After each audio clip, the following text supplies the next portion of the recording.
The great station hung like a jeweled wheel above the gas giant, its segmented arms brimming with banners and ships from dozens of civilizations. Inside the assembly chamber, the hum of translated voices blended into a chorus of suspicion, wonder, and calculation.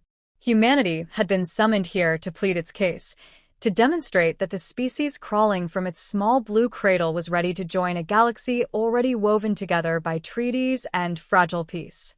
Ambassador Elise Rourke kept her stride steady as she walked the polished causeway toward the chamber's central platform.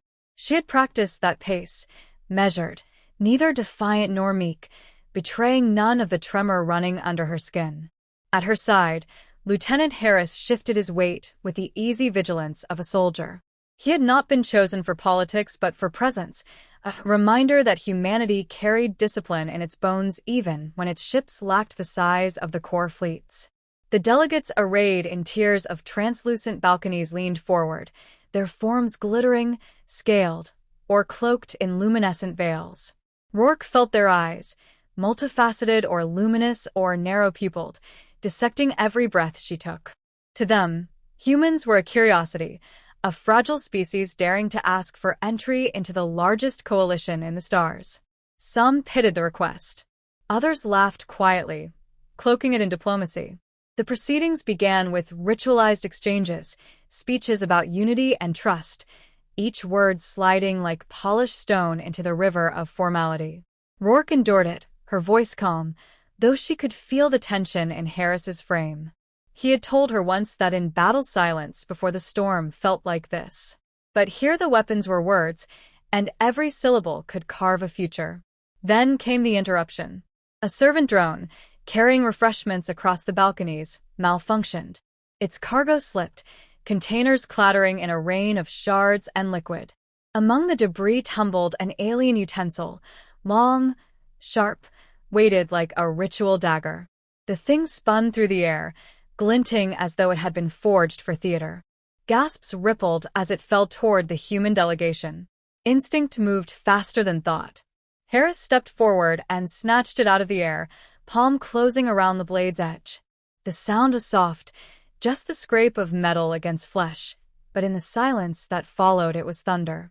Blood welled bright against his skin, trickling between his fingers, yet his stance remained steady, his eyes scanning for further threat. He held the weapon firmly, as though the pain were inconsequential. Every gaze locked on him. A Phyrexian delegate recoiled, wings trembling. To her kind, skin once pierced meant weeks of recovery, infection, agony. A virulent officer whispered harshly into a recorder, his tendrils twitching. The story was already racing down comm channels, rewriting itself with each retelling. The human soldier who caught a weapon barehanded and stood unshaken. Rourke's heart jolted. She saw the fear blooming across the chamber, the way rumor would sprout like wildfire. To them, Harris had not acted on reflex. To them, he had revealed something hidden, something terrifying. A species willing to bleed without flinching. A predator clothed in frailty. Harris finally opened his hand and set the blade carefully on the platform. Blood spattered faintly, but his expression remained unchanged, as if acknowledging pain were beneath him. He glanced at Rourke only briefly, the ghost of apology in his eyes, before standing guard once more. The presiding counselor, a creature whose body shimmered like flowing glass, attempted to resume protocol. But the chamber had shifted. Words felt pale against the sudden legend forming in the silence. Delegates leaned toward one another, exchanging frantic whispers. Rourke caught fragments through her translator. Reflexes beyond reason. Unnatural tolerance. If this is what they show in peace, what in war? She wanted to speak, to strip the moment of its myth, but the chance was gone. The chamber had tasted a story, and stories spread faster than truth. When the session adjourned, she and Harris walked the long corridor back to their quarters. Neither spoke for several minutes. The air waited with unspoken consequence. Finally, Harris muttered, "I didn't think. Just did what anyone would do." Rourke slowed, studying him. Anyone human, perhaps. But to them, you just became proof of a nightmare they didn't know they feared. The lieutenant frowned, flexing his bandaged hand. "All I caught was a knife." Her reply was quiet, but the certainty in it chilled them both. "No." "You caught the galaxy's attention. And now they'll never see us the same again." Behind them, the station's corridors whispered with rumors already escaping containment, the story mutating as it raced across light years. Somewhere in those twisting echoes lay the seed of conflict, or power, or both. Humanity had entered the stage not as fragile newcomers, but as a danger too sharp to ignore. And the galaxy was listening.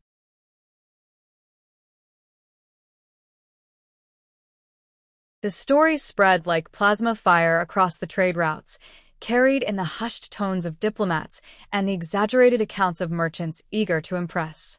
By the time it reached the distant colonies of the Kyathan Republic, Harris was no longer a lieutenant, but a war-born juggernaut, said to have crushed the blade with his bare hand and smiled as blood ran freely. In the archives of the Valorn, who treasured caution above all virtues, it was recorded as a ritual display meant to intimidate the council. And among the mercenary fleets drifting on the edges of law, the tale turned darker still, that humans treated pain as a form of nourishment, that they were not fragile at all but predators testing the galaxy's nerves. Ambassador Rourke read these reports in disbelief, scrolling through dispatches that seemed to mutate by the hour. The truth, an instinctive act, a wound hastily wrapped, had been buried beneath layers of myth. Each retelling sharpened humanity into something alien minds could understand only as menace. It was no longer Harris who had caught the knife. It was humanity itself, bloody-handed, unflinching, and smiling. Harris endured the sudden fame with visible discomfort. In the mess hall, alien officers now avoided him. Where once a Polari scientist had laughed warmly at his clumsy attempts to mimic their spiral writing, now she turned away, speaking only in clipped formalities. Harris carried himself stiffly, bandaged hand flexing at odd intervals as though trying to release a pressure inside him. He had never asked for this role, but every look cast his way weighed heavier than armor. Rourke struggled to keep channels open. Her days became a sequence of strained calls and unreturned messages, each rejection more subtle than the last.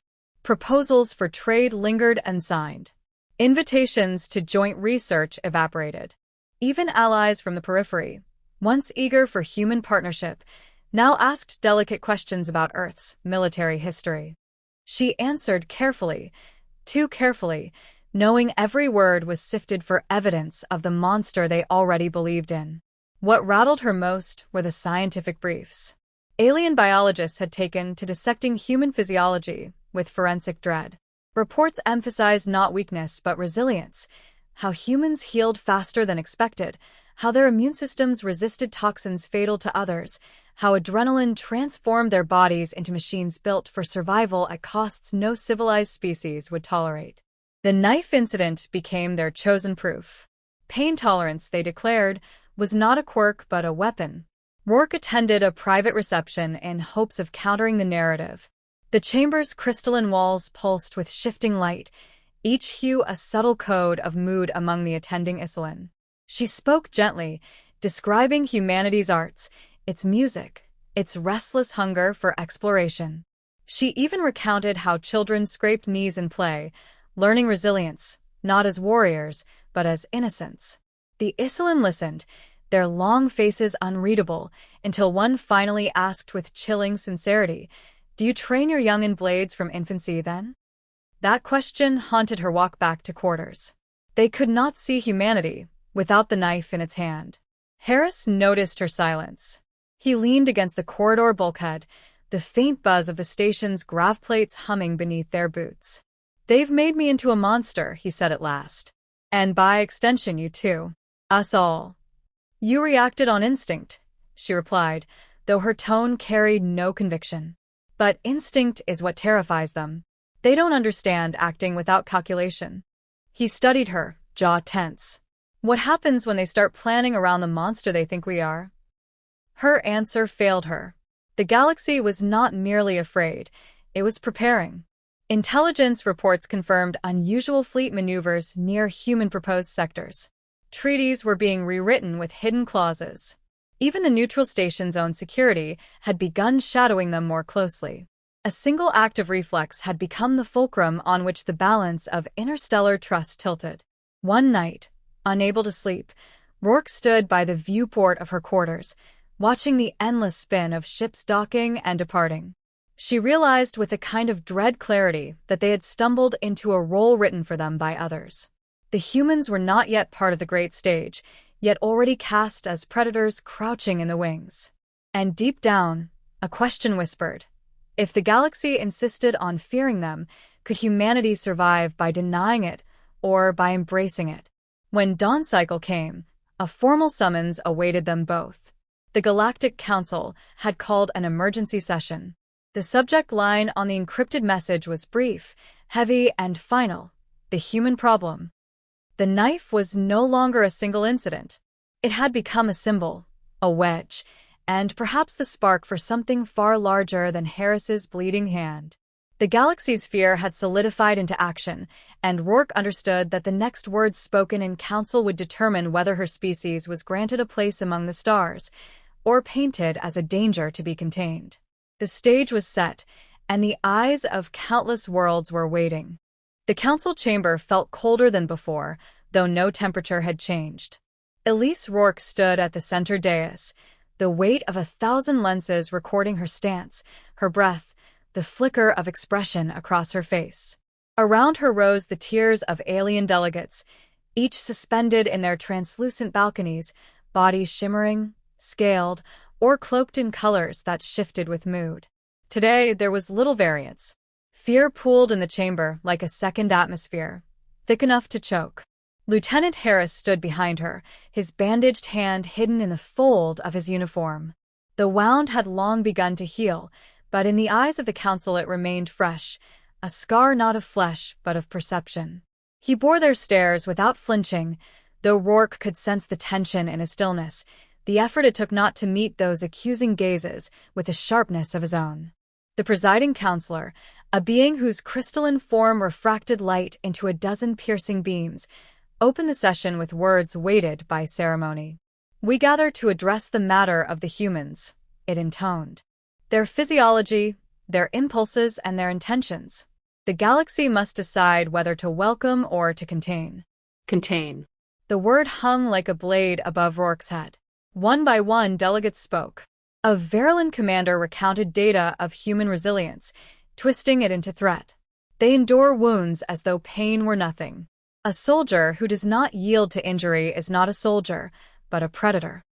An Isolin elder raised her voice, describing the knife incident as proof of cultural barbarity, a ritual of intimidation disguised as accident. Even a representative from a minor ally, once eager for trade, now questioned whether humanity's instincts made them too dangerous for integration. Every testimony felt like a stone being stacked against her people, building a wall higher and higher. Rourke listened in silence, hands folded, until the presiding counselor turned its prismed gaze toward her. "Ambassador of Earth, speak." Her throat felt dry, yet her voice emerged steady. "You have mistaken instinct for intention." Lieutenant Harris did not seek to frighten. He acted as any human would when danger falls, without thought, without calculation. Reflex is not aggression. It is survival. Murmurs rolled through the chamber. She pressed forward. "Yes, we are resilient. We bleed and heal. We stumble and rise. But do not mistake endurance for cruelty. Our history is full of scars, yet from them we forged art, discovery, and the will to reach these stars not as conquerors, but as neighbors." The delegates conferred, some unconvinced, others swayed but hesitant. Harris shifted behind her, as if the weight of her words pressed on him as well. He caught her glance briefly, and in his eyes she read both gratitude and doubt.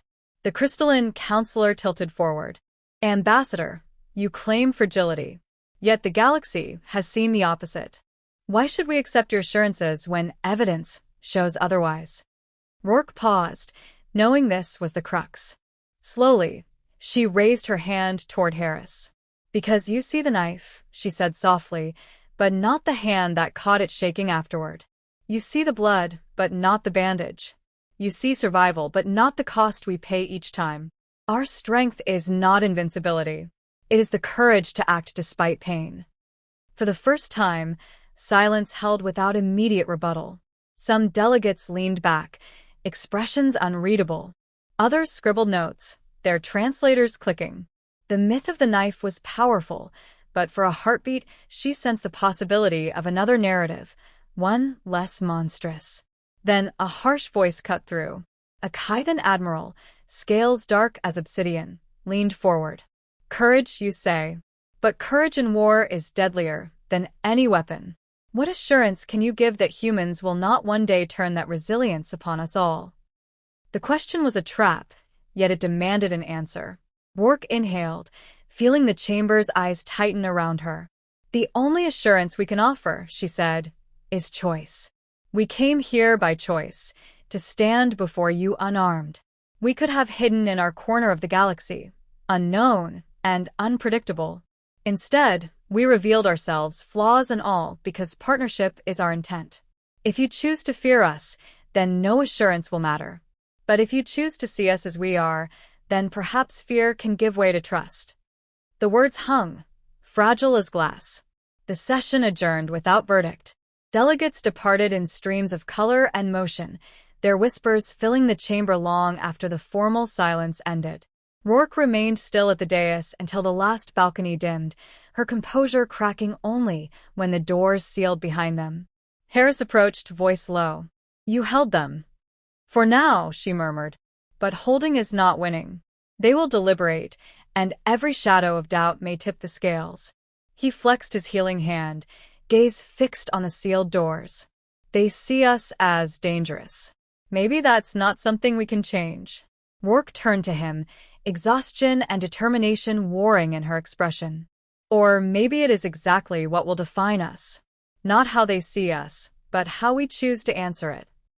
Beyond the chamber walls, across the sprawl of inhabited worlds, the legend of the knife still spread, reshaping in every retelling. The galaxy's judgment had not yet fallen, but the air was thick with expectation. Whether feared or respected, humanity's place among the stars was no longer a question of if, but of how. And somewhere in the silence that followed, Rourke felt the future balancing on a razor's edge, waiting to cut one way or another.